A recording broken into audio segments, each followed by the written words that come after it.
السلام عليكم ورحمة الله وبركاته. اليوم عندنا قصة جديدة اسمها أساور الفضة البارت الأول. طلعت من يم الدكتورة وبيدي ورقة السونار ودموع تصب 10/10. النسوان اللي بالعيادة يباوعون علي بفضول. سمعت مريض كبيرة تحكي وهي اللي بصفها تقلها خطية، بس لا، قالت لها الدكتورة بيها شي خطير. حبت وأنا أنطي وجهي، غمضت عيني وأخذت نفس ومسحت دموعي قبل لا أطلع برا العيادة. أخاف واحدة من النسوان منطقتنا تشوفني أبكي وتوصل خبر لعمتي، لأن مو كلهم يعرفون بضيم قلبي. مريت من يم الممرضة وأخذت الفايل مال المراجعة من يمها وقالت: بثينة مو تنسين الأسبوع الجاي موعد اللقاح، تجين تلقحين ونسجله بدفترك الصحي. جاوبتها إن شاء الله. المستوصف الطبي اللي كان بنفس منطقتنا قريب على بيت عيالي. خايفة ومحتارة، ما أريد أرجع للبيت وأنا عيوني حمر، أخاف يعرفون بمصيبتي وانفضح وساعتها ينهجم بيتي. رفعت راسي للسماء. كان كانت الساعة ب11 الصبح والشمس عالية تصقع بالراس. صرت أناجي رب العباد: ربي، ضاقت علي الواسعة، خايفة من عبادك يشطون بي وأنا مية ضعيفة لا حول ولا قوة، وأنت أعلم بهم أكثر مني والأنطي وجهي. كنت أمشي ببطء، أجرب خطواتي جر، أتمنى الطريق يكون يطول وما أوصل البيت عيالي بسرعة. شحشي وشقول خطية بناتي هسه يرجعون من المدرسة، ينتظروني على أحر من الجمر، يبدون يعرفون الخبر. كنت أمشي وصلت لراس الشارع العام، وقفت سيارة باص نفرات. قبل إجا على بالي أروح أزور أبو الجوادين عليهم السلام.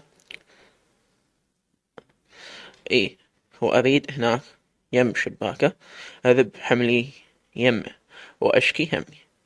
إيه، هو ماكو غير هذا المكان اللي راح يهون علي مصيبتي وينطيني الصبر. فتحت الجزدان وشفت عندي فلوس مال خياطة البارحة، سلمتها صحيح قليل بس الحمد لله. رحت وقفت على الشارع العام أنتظر أركب نفرات، وجدتي سيارة مقبطة أشرت له وقف لي. ركبت شلون ما كان، وصلت للجراج ومن هناك ركبت سيارة ثانية نفرات للإمام الكاظم عليه السلام. على طول الطريق أنا أتحسب وأقول: ربي لا اعتراض على حكمك، أحمدك وأشكرك على كل حال، بس شو تسوي المصيبة اللي عندي شي قنعهم. وصلت هناك ووريت على سوق الكاظمية، وصار بوجهي محل صايغ الفضة القديم. كان قاعد بيه رجال شبير، تعودت دائما من عندي اشتري سوارات. شافني الرجال: هلا عمو، وين هالغيبة؟ تفضل عمو، شنو اخدمك؟ خادم ربك عمو، والله جيتك هالمرة مثل كل مرة اشتري سوار فضة وتنقش عليه الرقم. ابتسم: ها عمو، راح تجيك الخامسة، يعني انقش عليه رقم 5.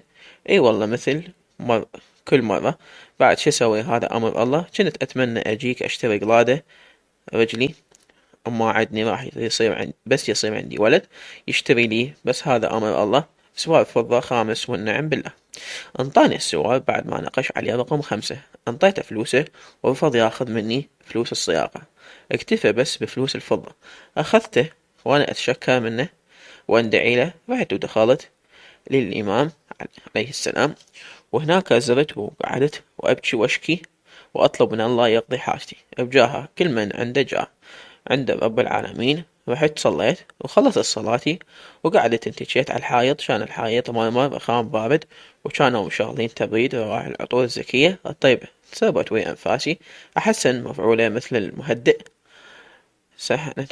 سنحت على البرودة وانتجيت راسي على الحايط وعيوني ثقلت. أتمنى أخفى من التعب. كان أصوات الزوار نعم تعم المكان، وأنا مغمضة عيني حسيت على وحدة قاعدة بصفي تحكي ويا بنتها. ما دريت جنتها، ما أعرف شو تصير لها. تقولها نصلي ونزور ونطلع نتغدى. فتحت عيني ومساعد دمعتها معلقة على رموشي. جذبتها حركتي، كانت امرية كبيرة. قالت: ها خالة، إن شاء الله حاجتك مقضية عند أبو الجوادين، وإن شاء الله ما يبتلك خايبة. هي حكت هاي الكلمات وأنا انهديت بالبكي. قول يا الله يا معودة، ماكو شي يصعب على ربك، كل شي ينحل، هونيها وتهون. كانت تحكي حتى تطمني: خلا شتهون وانا الفاس وقع بالراس، ومصيبتي ما يفيد غير بس الصبر، وانا حتى الصبر مل مني. قولي خالة شنو سالفتك، فضفضي وطلعي اللي بقلبك. ترددت بالبداية وبعدين قلت: هي ما هي غريبة، ما راح تضرني. مرات الواحد يحتاج يحكي ويا ناس ما يعرفهم وياخذ راحته وياهم.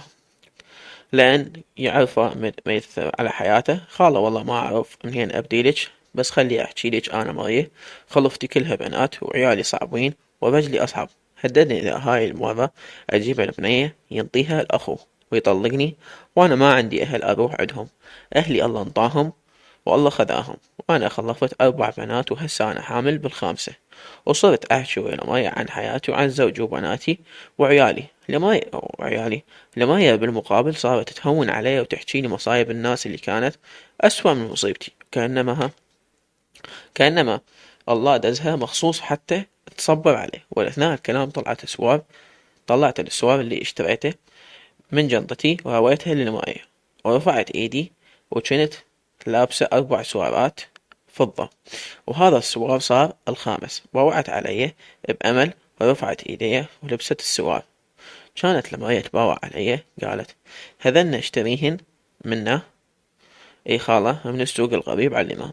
اشتريت بس واحد، هذني ال4 عندي قديمات اشتريتهن من نفس المحل بالعافية خالة، كلش حلوات. حكيت وانا باوع على السوارات. الله يعافيك، تدرين خالة انا ويا كل سوار من هذن السوارات عندي قصة اي قصة.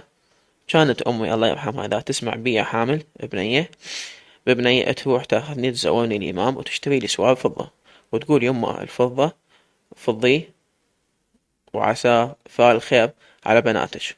وصرت كل ما أحمل بنية ببنية أشتري سوار فضة.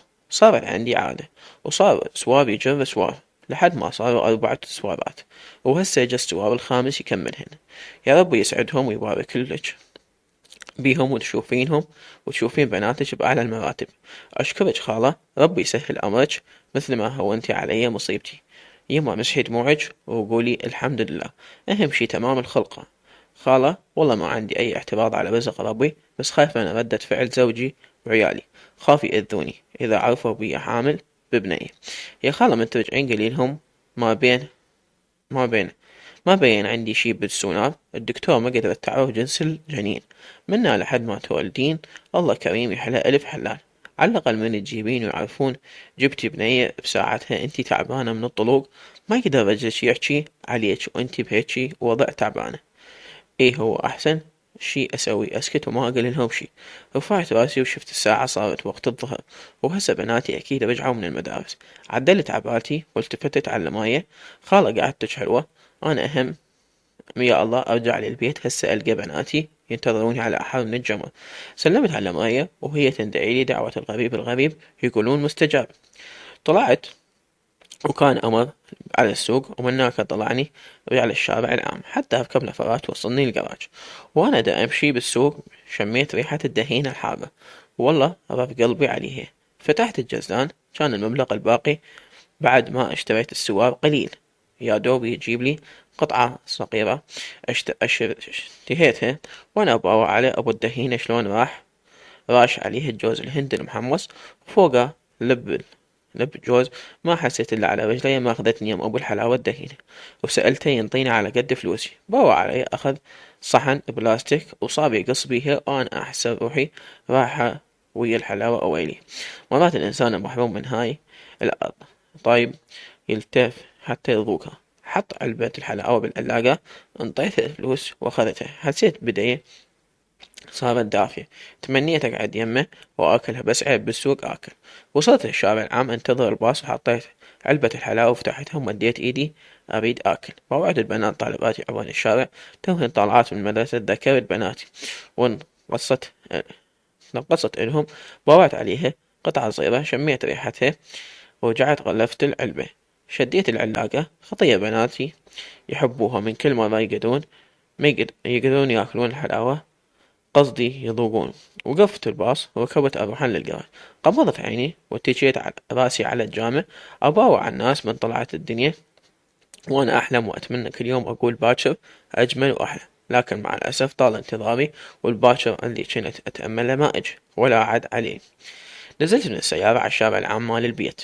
الحلو بالتأثير من كثرة إهماله إلي والبناتي ما يعرف الله وين خالقنا. كنت أمشي وصلت يم راس الفرع، وهناك أشوف رجاجيل ملمومة يم بيت عيالي. انخمض قلبي يا ستار استر، شنو هاي اللمة؟ صرت أمشي سريع وقلبي يريد يطلع من صدري. منا لما وصلت البيت عيالي 100,000 حسبة. اجتي على بالي، انتبهت على أمجد أخو زوجي من بين الرجال يدفع بأثر زوجي، يريد يدخله للبيت وأثير. يدفع بأثير زوجي، يريد يدخله للبيت وأثير يهد ويصيح. اليوم أحرق بيتهم على راسهم، ولك أنا واحد مثل حازم يعيرني. ضربت على صدري عزا هذا أثير ويا منو متعارك. هالمرة دخلت البيت وشفت عمتي أم أثير تلطم وجن جنان، وأبد حماي أمجد تهدي بيها. انتبهت على بناتي قاعدات عالدرج، شافوني جتي بنت الصغيرة تركض. هدى ماما لحقي، بابا تعارك ويا جيراننا. حازم على شنو تعارك يا حظي؟ تقل كنت تلقتني عمتي من الباب. يا صلوات على النبي، شرفت الفقر بنت الفقر. ظليت فاتحة حلقي ومصفصفة بوجهها، هاي مريم مريضة نفسية وتبقى مريض. ما جاوبتها، وأشرت لبنتي شيماء الكبيرة، انطيتها الحلاوة وقلت لها تاخذ خواتها وتصعد بهم فوق لأن الكل مخبوص خبص داخلين بنذار. وأنا متعودة كل مصيبة بالبيت عمتي طلع حرقتها بي وبالبنات. صعدا بناتي فوق، ودخلت المطبخ أشرب ماي وأباوع من شباك المطبخ. دخل أمجد وأثير، كان كلش متعصب ويصيح على أثير. أمجد: أثير رحمة على والديك كافي، ترى والله ملينا من مشاكلك وتالي وياك ما راح نخلص. أثير أشق حلقه: شنو تريدني أسمعه؟ يبسموني سكت له. أمجد: يا أخي كان سويت حساب الكل لهذا اليوم، إذا أنت هالشكل حريص على كرامتك ياكل تبن وأكسر راسه. جت يا عمتي وقامت تحكي على أثير، ولكن مش وقت توطل مصايبك. مو طلعت روحي وراح أموت من وراك. كنت بس أباوع عليهم. أمجد: شوف أثير، أنا بعد ما أتحمل مشاكلك راح أتصل على علي أخوي، حتى لو تكلفني المكالمة الدولية كومة فلوس مو